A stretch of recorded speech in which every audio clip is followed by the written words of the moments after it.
নাসিরউদ্দিন পাটোয়ারি কিন্তু সেদিন নির্বাচন কমিশনে গিয়ে বলেছেন যে শাপলা প্রতীক না দেবার কোনো আইনগত যুক্তি তারা নির্বাচন কমিশন আমাদেরকে দেখাতে পারেনি।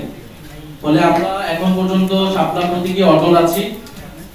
নির্বাচন কমিশন আনুষ্ঠানিকভাবে এই বিষয়ে সিদ্ধান্ত নিলে আমরা আমাদের চূড়ান্ত প্রতিক্রিয়া জানাবো। দ্বিতীয়ত হচ্ছে গণ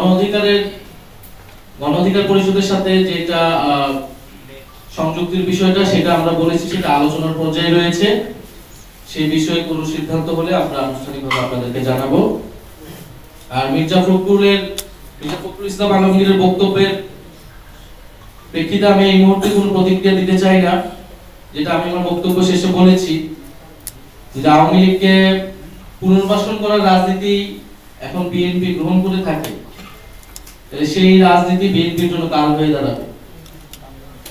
ফলে আমরা বলবো যে বিএনপিকে আমরা গণ অভ্যুত্থানের অংশীদার মনে করি, আমাদের ফ্যাসিবাদ বিরোধী লড়াইয়ের অংশীদার মনে করি।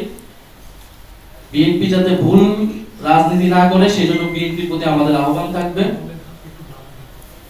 বাংলাদেশকে নতুন করে গঠন করতে হলে বাংলাদেশের সংস্কার, বিচার এবং বাংলাদেশের পুনর্গঠন প্রশ্নে এখানে আওয়ামী লীগ যে সকল বৈদেশিক শক্তির সমর্থনে দেশে ক্ষমতায় ছিল, জনগণের বিরুদ্ধে গিয়ে তাদের সাথে আপোষ করে আসলে বাংলাদেশের রাজনীতি করা সম্ভব নয়।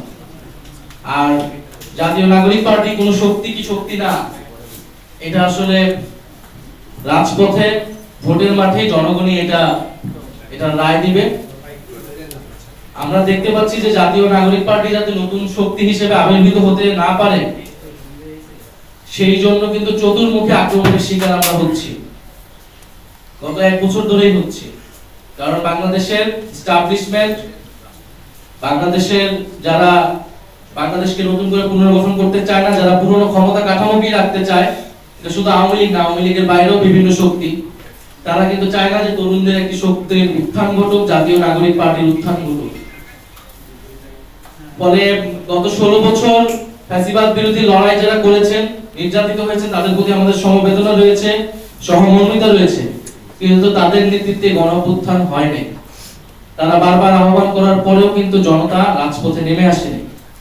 ফলে জনগণ কাদের কথায় নেমে আসবে, জনগণ কাদেরকে সমর্থন করবে, এটা আসলে আমরা ভোটের মাঠে এবং রাজপথে আমরা বুঝতে পারবো।